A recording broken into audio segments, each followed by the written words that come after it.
नमस्ते हिंदुस्तान, कैसे हैं आप लोग। आज चर्चा करूंगी मैं किस तरीके से पीएम ने आज राज्यसभा में अपनी बात रखी है राष्ट्रपति के अभिभाषण पर धन्यवाद प्रस्ताव के दौरान। किस तरीके से आज उन्होंने सारे विपक्षी नेता, सारे जितने भी विपक्षी पार्टी हैं जो कि काला बिल कह के और काला कानून कह के लोगों को बरगलाने की कोशिश कर रहे हैं, जो कि हमेशा से इसी बात का मुद्दा बना रहे हैं कि ये काला कानून है। आज इसी बात को लेकर नरेंद्र मोदी जी ने आज राज्यसभा में खुलकर बात की। तो हम इसी बात को लेकर आज पॉइंट वाइज बात करेंगे। न्यूज तो हर चैनल पे आ रही होगी दोस्तों, हर चैनल पे आज राज्यसभा में नरेंद्र मोदी ने क्या कहा, सिर्फ यही बात चल रही होगी कि आज हमारे पीएम ने ये कहा, आज इस पे ये कहा।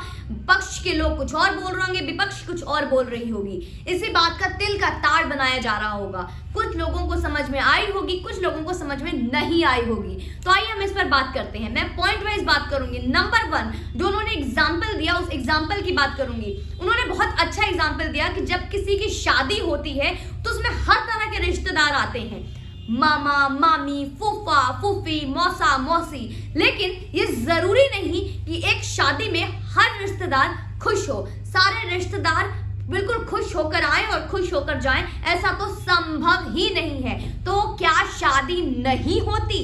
ऐसा तो होता ही नहीं है। ये जरूरी नहीं कि फूफा फूफी नाराज हो तो उनको मनाने में पूरा एक सदस्य, पूरा एक परिवार लग जाए, दुल्हा दुल्हन का पूरा परिवार लग जाए। कहने का मतलब यहाँ एक शादी का मतलब एक चेंज है, एक बदलाव है। मतलब एक कानून जो आया है उस कानून के बारे में उन्होंने बात किया कि यहाँ पे जरूरी नहीं कि जो कानून आया है उसमें सबको वो कानून पसंद आए, लेकिन आप उस फूफा फूफी पे नजरअंदाज करके कुछ लोग ऐसे भी होते हैं जो शादी को एंजॉय करते हैं। तो क्या हम सिर्फ फूफा फूफी को देखेंगे या जो शादी में पागलों की तरह बाराती नाच रहे होते हैं उनको देखेंगे, या और भी जो लोग वहां पे खुशियां मना रहे होते हैं उनको देखेंगे? तो उनके कहने का मतलब यही है कि जो आंदोलन जो ऐसा है छोड़ो, चलने दो, लेकिन देखो कि देश किस में आगे बढ़ेगा, देश किस में आगे बढ़ रहा है, उस पे हमें ध्यान देना है। और ये बहुत अच्छी बात बोली, और ये बात मैं शुरू से बोल रही हूँ कि देश किस में आगे बढ़ रहा है, हमें उस पे ध्यान देना है।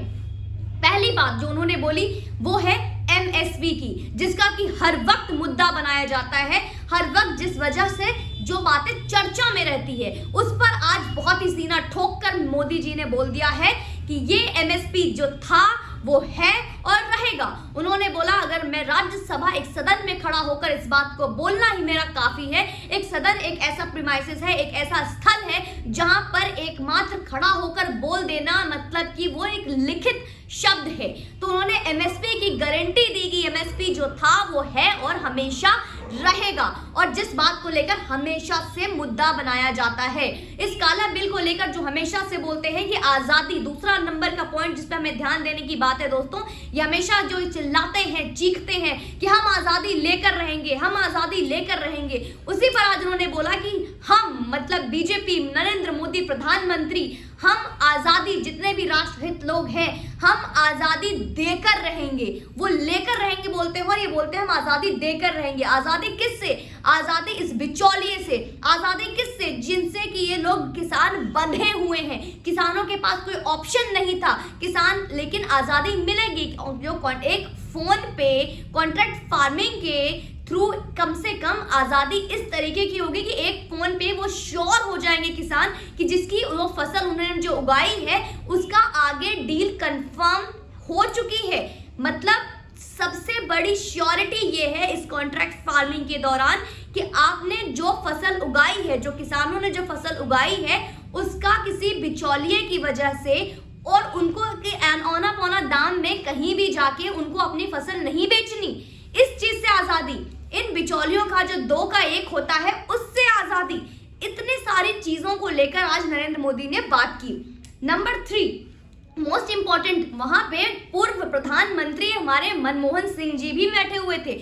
उन्हीं के कोट को दोहराया, उन्हीं के कोट को उनके सामने पढ़ा, उनकी बातों को रिपीट करते हुए उनको याद दिलाया और भारत के किसानों को और हम आम नागरिक को याद दिलाया मनमोहन सिंह जी के कोट को रिपीट करके कि उनका कहना था एक ही देश एक मंडी एक देश, मतलब कि किसानों की मंडी को औपचारिक तौर से और ज्यादा आधुनिक बनाएंगे, किसानों के लिए कॉन्ट्रैक्ट फार्मिंग लाएंगे, किसानों के लिए बीच से बिचौलियों को खत्म करेंगे, मंडी को और ज्यादा आधुनिक बनाएंगे जिससे कि ये अपने दायरे को पार करे और अपने उगाए हुए फसल को कहीं भी किसी भी शहर में जाकर बेच सके। और इन्होंने खासकर मनमोहन सिंह जी के सामने इस बात को याद दिलाते हुए भारत की जनता और भारत के किसानों को, भारत के अन्नदाताओं को बताया कि ये उन्हीं का लाया हुआ एक बिल है, उन्हीं का लिखा हुआ ये शब्द है, उन्हीं के बोले हुए शब्द है जो मैं दोहरा रहा हूं और ये किसानों के हित में है। उन्होंने बदलाव की बात की कि कोई बदलाव जरूरी नहीं कि एकदम से किसी को पसंद आ जाए। सामने हमारे कृषि मंत्री बैठे हुए हैं, अगर किसी को कोई आपत्ति है कृषि मंत्री से आकर बात कीजिए, कृषि मंत्री से अगर आप इस बिल के आगे तो बढ़िए। लेकिन दोस्तों गौर करने की बात यह है कि राज्यसभा में आज पीएम ने इस बात को खुलकर दावा किया है और उनकी बातों से एक बात तो तय हो गई कि वो किसी भी दबाव में नहीं है, चाहे किसी भी तरीके की नेशनल या फिर इंटरनेशनल ताकतें उनके ऊपर ट्वीट कराती रहे। देश के जितने भी आपने देखा किस तरीके से बाहर के लोग भी, चाहे वो मियां खलीफा जैसी जो शरीर बेचने वाली औरतों से ही इन्होंने ट्वीट क्यों ना कराया हो, कितने भी ताकतें लगाकर भी इनके ऊपर कोई दबाव नहीं डाल पाया। उन्होंने खुलकर बोल दिया मैं एक ऐसा नेता नहीं हूं जो ऐसे चीजों से मैं दबाव में आ जाऊं और बिल वापस ले लूं।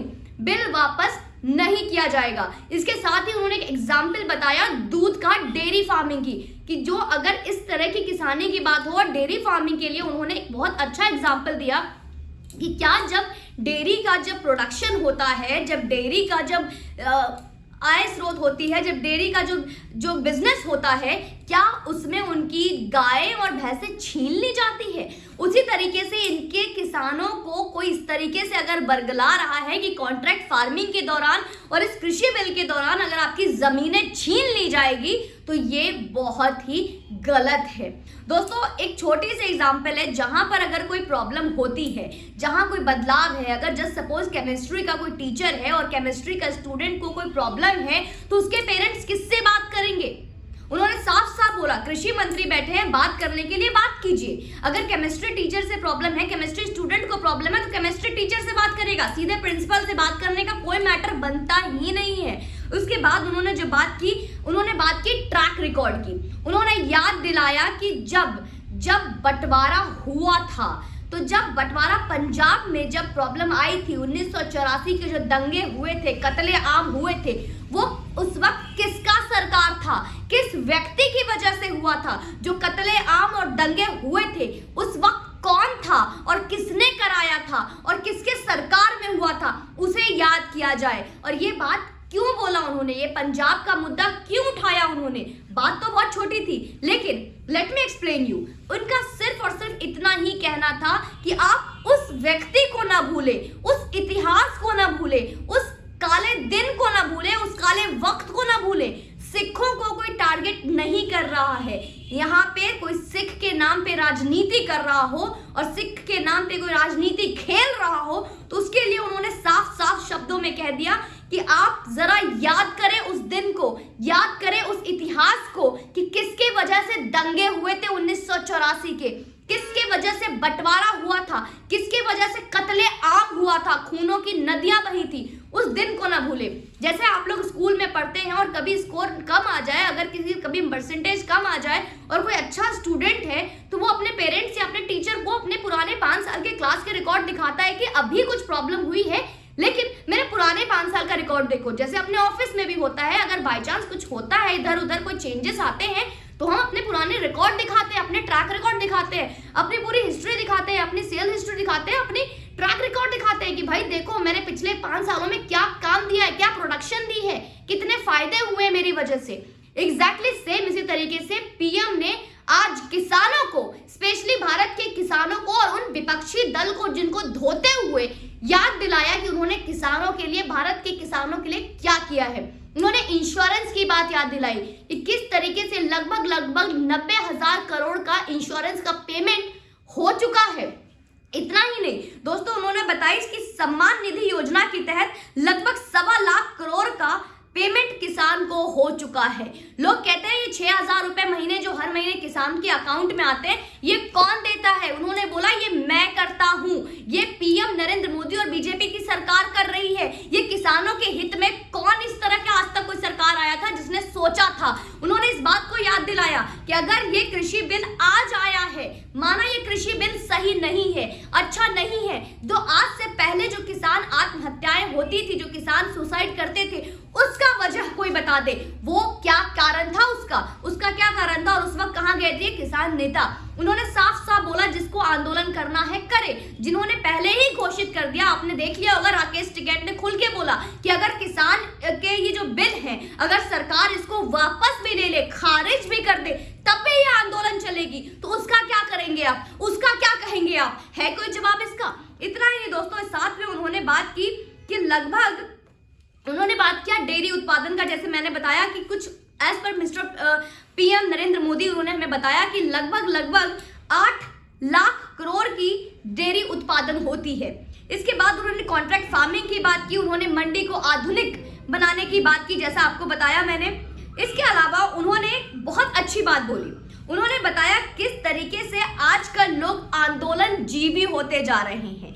आंदोलन जीवी जो बहुत ट्विटर हैंडल पे लोगों का ट्रेंडिंग हो रहा है। उन्होंने बोला कि कुछ लोग होते हैं बुद्धिजीवी, कुछ लोग होते हैं जो हमेशा से बुद्धिजीवी होते हैं, कुछ होते हैं श्रमजीवी होते हैं, लेकिन आजकल लोग आंदोलन जीवी हो गए हैं। आंदोलन जीवी का मतलब बताया कि जहां भी आंदोलन हो रहा है वहां जाकर बैठ जाना है।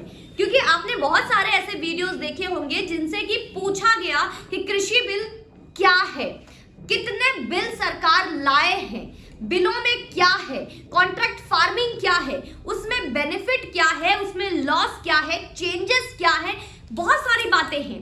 लेकिन वहां पे बैठे हुए 80 से 90% लोगों को यही नहीं पता कि सरकार कृषि बिल कितने बिल लाया है, कितने बिल पास हुआ है, कॉन्ट्रैक्ट फार्मिंग क्या है, उसमें जो आप बैठे हो उसमें बिल से आपको नुकसान क्या है, किसानों को फायदा क्या हो रहा है और क्या भविष्य में नुकसान हो सकता है।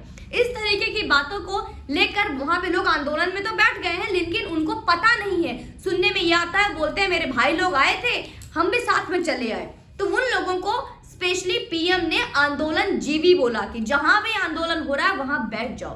तो दोस्तों, इस तरीके को लेकर राज्यसभा में आज खुलकर उन्होंने कई विपक्षी नेता और पूरे विपक्षी नेता और विपक्षी पार्टी को और इस वक्त घोषित किसान नेता जो बनकर बैठे हैं उनको आज जमकर धोया, जमकर बैंड बजाई। और आप इस वीडियो को ज्यादा से ज्यादा शेयर करें कि लोगों को, जिनको समझ में नहीं आ रहा है कि फाइनली आज हुआ क्या राज्यसभा में जो इतना शोर मचा हुआ है, तो इस वीडियो को ज्यादा से ज्यादा शेयर करें, अपने व्हाट्सएप स्टेटस पे लगाएं, चैनल को लिंक को स्टेटस पे लगाएं, क्योंकि यूट्यूब पे शेयर के ऑप्शंस नहीं होते हैं जिनसे कि लोगों के पास ये मैसेज नहीं जाते और गलत इंफॉर्मेशन को लेकर वो उसे इंफॉर्मेटिव बनाकर वही उनके दिमाग में भर जाता है कि किसानों के साथ गलत हो रहा है, किसानों के साथ जाति हो रही है। तो किसानों के साथ एक्चुअली हो क्या रहा है, किसानों तक भी पहुंचना चाहिए।